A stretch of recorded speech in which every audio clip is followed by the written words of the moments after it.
I'm Rich Bonaducci with TheRealPlace.com. I'm Ken Dunn with ShowtimeShowdown.com. We're back with Critical Mass, chatting about a couple of the other movies that are heading your way this summer. This weekend, actually, both sequels, How to Train Your Dragon 2 later on, and right now, Yeah. 22 Jump Street, another sequel to a surprise comedy. Honestly, yeah. 21 Jump Street. They were rebooting this old television show, and no one thought it was going to be very good. And like Jonah Hill was involved. You're like, oh, dumb comedy. And Channing Tatum, which most people was like, oh, dumb guy in romantic, rom-coms and stuff. He's the strong, quiet type. And, yeah, exactly. Yeah. Well, what a surprise 21 Jump Street was, and I think the studio went, yeah, let's set that Make up. some money. Let's make some money on Try that again.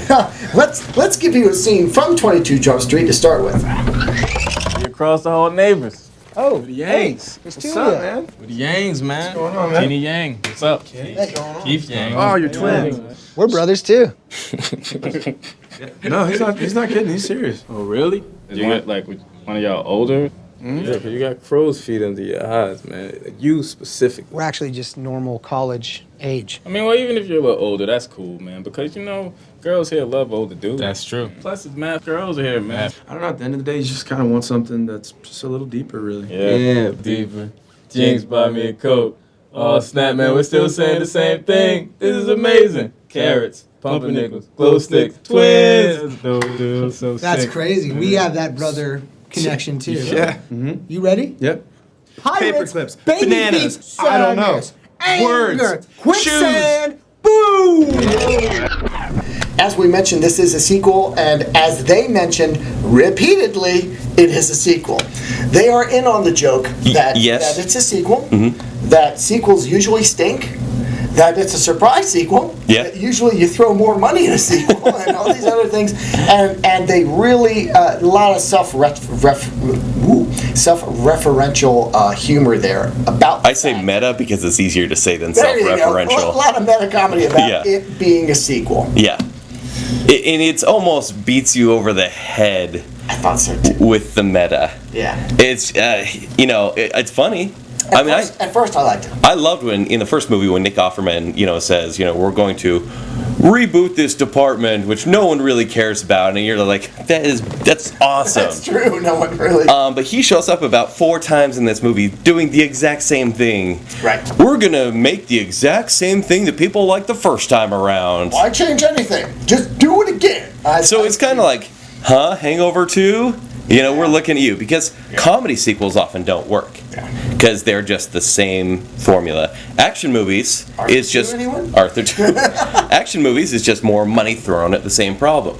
So this movie, obviously a good combination of action and comedy, does the same thing, and it's just in on the joke, and the whole time they're just laughing at themselves and doing a little bit of this. Yeah, for sure. And I thought it was funny at first. I did think it was getting old. Yeah. Especially near the end. I kind of felt like it rode on those coattails for at least the first act. Yeah. And then the second act, I was like, come on, guys, give me something else, and I won't spoil it for you. But in Act 2, there's a little bit of an Act 2 twist that I won't give away, and it gives Ice Cube a little bit more to do than just yell at these guys when they come in the office. And it was good. And it's one of the best parts of the movies. It is pretty funny. I'm mad at myself I didn't see it coming, but I'm glad I didn't either. Yeah. Yeah. In fact, in the movie, there's a timer when one of the characters finally gets it, and it was for me. It was the same thing, and I was like, it was beautiful. Yeah. For some reason, these two work together. Yeah. Even though I didn't care for all the meta stuff, Jonah Hill and Channing Tatum are very funny together. Yeah. Although I will say that I think that a lot of this movie depends on whether you like them or not. Like, I know people that just... See, I don't. Hate Jonah Hill. Okay. Hate his guts. So I don't know if they would enjoy watching him basically be himself for 2 hours. Yeah. Be someone else in Wall Street, okay, but I don't know. But, See, I thought he worked well in the first movie because he was playing against character. Uh-huh. He was the sports guy, the jock, when he didn't want to be whereas Channing Tatum had to be with the science squad, basically. Right, yeah, they flipped the script. Where in this movie, it's just Channing Tatum goes to join the football team, where he belongs. Yep. And Jonah Hill goes to the art school. It doesn't fit in with the frat guys. Yeah. Yeah, so they kind of. And you're like, yeah, that's expected. Yeah. And actually, that's where it just becomes completely dry. Yeah. Where Channing Tatum is just lifting weights with his buddy. Right. And there's this weird sexual tension bromance going on the whole time, and I'm like, where's this going? It makes fun of sequels, it makes fun of action flicks, it makes fun of buddy cop flicks, and it makes fun of bromances too. Yeah. Yeah. But then around the third act, I thought it got a little sloppy with the way everything was coming down. But it sort of redeemed itself and made even more fun of itself in the credits. Stick around for them. It's the credits were the best part of the movie. There you go. I mean, the Ice Cube stuff was fantastic. The credits kind of just say, hey, look, the first movie was great. Our producers know they can make money. Look how much merchandising and commercialization this thing can go through. Yeah. And I just thought it was great. And it keeps going and going and going, just like all these other crappy movies do. A lot like Tropic Thunder. You know how Tropic Thunder did that at the beginning? Yeah. So it's similar to that. That's the meta I could appreciate. But before, I don't know. I love that we're reviewing it, but we're trying not to give it away for someone that hasn't seen it. I know, right? There's so much in there that we want to say, well, this was... I will say that I think at one point they drank their own Kool-Aid a little bit. Yeah. They sort of stretch out a couple of fight scenes, a couple other things, and I'm going, okay, this could have been a little tighter. Yeah. It actually isn't that long. It's like 1:40. Okay. It probably could have been a good 90 and been real tight. I think you're right. But 10 minutes is not that bad. Yeah. One complaint I do have, the language. I don't mind foul language, especially when it's necessary, but this just seemed like the F word was just thrown around because they didn't know what else to say, and it starts right away, almost in the title scene. It does. And it's funny because it didn't need to be there. Yeah. I know a lot of the shock comedy comes from that. Right. But otherwise, the movie was pretty clean.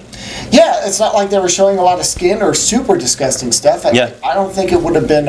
is it R? Yeah, it's R, but it could have easily been PG-13 and still been about as funny. Yeah, there's a little bit of drug use there, but it's not like intravenous or anything, but it wasn't even as clever as the first movie. No, and they tried to do a little bit of the first movie's drug scenes as well with the animation and whatnot. But again, it's a shame they needed to throw the language in because it could have been PG-13.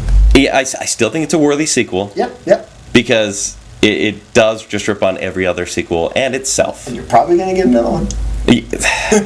Well, they've already kind of showed us that. I know. Right? Yeah, exactly. I mean, they've shown us the plan.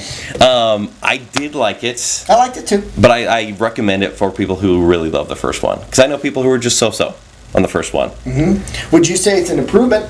No. Yeah, me neither. No. I think it's good. I give it like a B. Kind of a weak B. I guess it would be like a B minus or something like that. Yeah, okay. I think it's an above average film, but I don't think it's quite as good as the first one. I think it's a solid B. Yeah. I laughed more times in this movie than most movies this year. There you go. So for me, it's solid comedy. I like action comedies a whole bunch, and so this one worked. But it's just the meta threw me aside. Yeah, meta was a little bit too much. Yeah. And language too. Language. There you go, B and a B minus. Okay. For 22 Jump Street, bloody summer comedy flick with little action. bromance. Yeah, that's not a bad movie to check out. Again, I think it's one to see. Yeah, but it's one I was really excited to see too, and I think that's why it dampened the mood. Do you think the expectations helped the first one? Yeah. Or the second one? Yeah, I agree. Yeah. Well, coming up, we're going to talk about yet another sequel, How to Train Your Dragon, also. Two.